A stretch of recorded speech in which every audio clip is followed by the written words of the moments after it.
CMD news. నా పేరు కామాక్షి. ముందుగా నేటి వార్తా విశేషాలు. సిద్దిపేట జిల్లా హుస్నాబాద్లో పూర్తిస్థాయి గ్రంథాలయాన్ని ఏర్పాటు చేయాలని నిరుద్యోగ యువత డిమాండ్ చేశారు. ఈ మేరకు హుస్నాబాద్ పట్టణంలోని నూతన గ్రంథాలయం ఎదుట నిరసన తెలిపారు. హుస్నాబాద్ పట్టణంలో శాశ్వత గ్రంథాలయం లేక తీవ్ర ఇబ్బందులు పడుతున్నామని నిరుద్యోగ యువత వాపోయారు. విశ్రాంత ప్రభుత్వ ఉద్యోగుల భవనంలో తాత్కాలికంగా ఏర్పాటు చేసిన గ్రంథాలయం నుంచి వెళ్లిపోవాలని అక్కడ ఉన్నవారు ఇబ్బందులకు గురి చేస్తున్నారని తెలిపారు.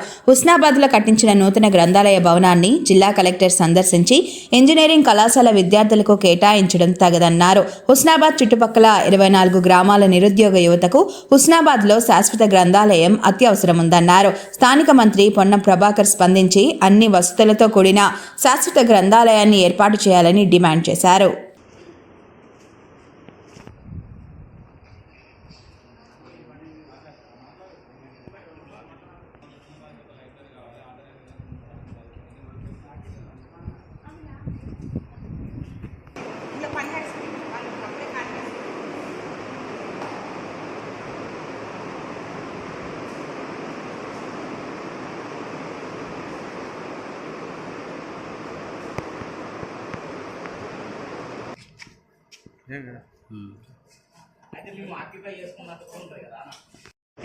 గ్రంథాలయం సొంత గ్రంథాలయం లేకపోవడం వల్ల వచ్చిన సమస్య ఇది. ప్రభుత్వం ద్వారా వచ్చిన సమస్యనా లేకుంటే అధికారుల ద్వారా వచ్చిన సమస్యనా?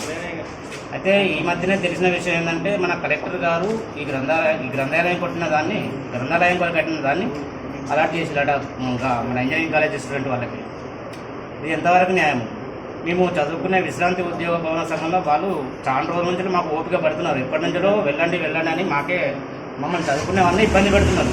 రాత్రి 12 o'clock దాకా చదువుకునే వాళ్ళనే వద్దు ఇక్కడ అసాంఘిక కార్యక్రమాలు జరుగుతాయి, మీరు రావద్దు అని చెప్పారు. అందుకని మేము సైలెంట్గా ఉన్నాం. ఇక చదువుకోలేదు అక్కడ ఓన్లీ 8 గంటల దాకానే మాకు ఛాయిస్ ఇచ్చారు. ఆ తర్వాత ఇప్పుడు మాకు గ్రంథాలయం కూడా కంప్లీట్ అయిపోయింది. దాని గురించి మాట్లాడినాం. ఇప్పుడు కంప్లీట్ అయ్యే మూమెంట్లో మాకు ఇవ్వాల్సిన గ్రంథాలయంలో ఇవ్వలేదు. ఇంతనే మాకు అక్కడ ఉన్న విశ్రాంతి ఉద్యోగాల చైర్మన్ సారు మీరు అక్కడ చదువుకోవద్దు, మాకు అవసరం లేదా అని చెప్పి మమ్మల్ని తీవ్రంగా హింసించి వెళ్ళగొడుతున్నాడు, కొంచెం బాధ పెడుతున్నారు. మరి దీని సమస్యకు మీరే పరిష్కారం చూపెట్టాలి. ప్రభుత్వ అధికారులు చూపెడతారా మా సొంత భవనానికి, లేకుంటే అధికారులు చూపెడతారా?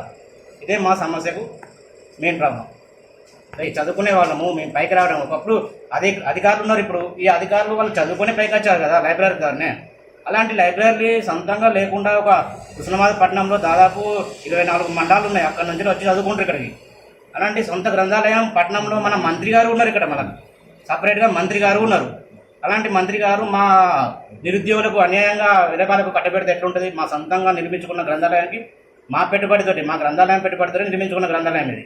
అలాంటిది మాకు ఇవ్వకుండా వేరే హాస్టల్ వాళ్ళకి ఇస్తానా అంటే అది మాకు సమస్య ప్రాబ్లం సాల్వ్ చూపెట్టి మీరు సమస్య క్లియర్ చేయండి మాకు ఫస్ట్ గ్రంథాలయ రీడర్స్కి. ఆ తర్వాత మీరు ఏమన్నా చేసుకోండి. మాకు ఇది కాకుండా వేరేలా పనిచేస్తుంది. సొంతంగా ఉంటే ఇంకా నయమే కదా, ఎల్లకాలం ఉంటుంది. ఇప్పుడే భవిష్యత్తు ఇంకా ఫ్యూచర్ ఉన్నది కదా, చాలామంది వచ్చేవాళ్ళు. అలాంటి వారి కొరకైనా మీరు ఆలోచించాలి కదా. ఇది మా సమస్య, మా గ్రంథాలయానికి ఉన్న సమస్య. కొంచెం మీ ద్వారా మాకు సమస్య పరిష్కారం చూపెడతారని మీకు చెప్పుకుంటున్నాం. ఏ అధికారులు ఇంతవరకు స్పందిస్తలేరు మాకు. Thank you. హుస్నాబాద్ నుంచి అండి. మేము నిరుద్యోగులము. టెంపరీ గ్రంథాలయంలో గత 2-3 సంవత్సరాలుగా చదువుకుంటున్నాము. తీరా నోటిఫికేషన్ రిలీజ్ అయిన తర్వాత ఆ టెంపరీ బిల్డింగ్ క్లోజ్ చేసి మీరు మా రూమ్ను ఖాళీ చేసి మీరు ఎక్కడన్నా మీ సొంత బిల్డింగ్ వెళ్ళిపోండి అని అన్నారు. ఇక్కడికి వస్తే ఇక్కడ బిల్డింగ్ ఏం లేదు. ఇప్పుడు మేము చదువుకోవడానికి ఎక్కడ అర్థం కావట్లేదు. ఇప్పుడు ఎక్కడ చదువుకోవాలి? మీరు ఒక పర్మనెంట్ సొల్యూషన్ చూపిస్తే మేము కష్టపడి చదువుకొని ప్రయోజకులు అవుదామని అనుకుంటున్నాం. ఇక మీకే వదిలేస్తున్నాం. మీరు ఏ సొల్యూషన్ చూపిస్తారో చూపించండి. అందరికీ నమస్కారం. మా హుస్నాబాద్లో అసలు ఇంతవరకు లైబ్రరీ అనేది లేదు. కొన్ని రోజులుగా మన పాత లైబ్రరీ ఉండేది కానీ అది శిథిలావస్థలో ఉన్నది. ఆల్టర్నేట్గా మన ఒడతల సతీష్ బాబు గారు గత 5 సంవత్సరాలుగా మన ఉద్యోగులకు సంబంధించిన అది మనకు అలర్ట్ చేశారు. బట్ 5 సంవత్సరాలు పూర్తయిన సందర్భంగా వాళ్ళు కూడా మీకు కొత్త లైబ్రరీ కట్టారు కదా నిధులతోని, అక్కడికి వెళ్ళి చదువుకోమని చెప్పి వాళ్ళు కూడా చెప్పారు.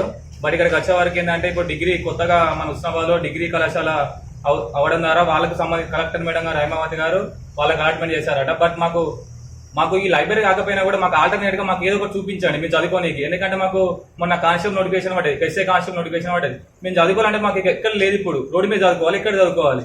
మాకు ఏదో ఒకటి ఇప్పుడు పాత లైబ్రరీ అన్నా వాళ్ళకు రెండు సంవత్సరాలు 3 సంవత్సరాలన్నా అగ్రిమెంట్ రాపించుకొని ఈ నోటిఫికేషన్ తర్వాత వాళ్ళకి ఏదో ఆల్రెడీ చూపిస్తాం. ఇప్పుడు మన మీద వీళ్ళు అక్కడ చదువుకొని అని చెప్పండి.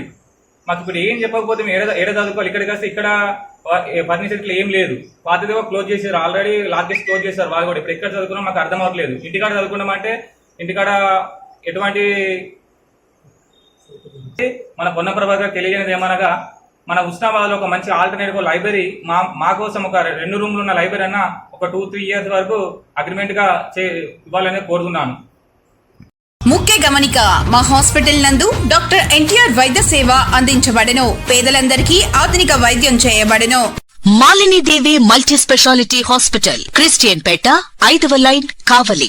Doctor Guttipati Malinidevi MBBS MS OBGY కాన్పులు మరియు గర్భకోశ వ్యాధి నిపుణులు. మాలినీదేవి మల్టీ స్పెషాలిటీ హాస్పిటల్ నందు అందించు వైద్య సేవలు: సాధారణ కాన్పులు, సిజేరియన్లు, లాప్రోస్కోపిక్ ద్వారా గర్భసంచికి సంబంధించిన ఆపరేషన్లు, ట్యూబెక్టమీ, పిల్లలు లేకుండా operation, high risk pregnancy, ectopic pregnancy మరియు గర్భసంచి నీటి బుడగలు, గర్భసంచి జారిన ఆపరేషన్లు, రొమ్ముగడ్డలకు చికిత్స, నెలసరి ఇబ్బందులకు చికిత్స, మెనోపాజ్ సమస్యలకు చికిత్స చేయబడును. స్త్రీలకు సంబంధించిన అన్ని సమస్యలకు చికిత్స చేయబడును. Doctor Battina Narendra Babu MBBS MS general and laparoscopic surgeon. Laparoscopic ద్వారా అపెండిసెక్టమీ, 24 గంటల కడుపు నొప్పికి చికిత్స, హెర్నియా మరియు పిత్తాశయంలో రాళ్లు తీయబడెను.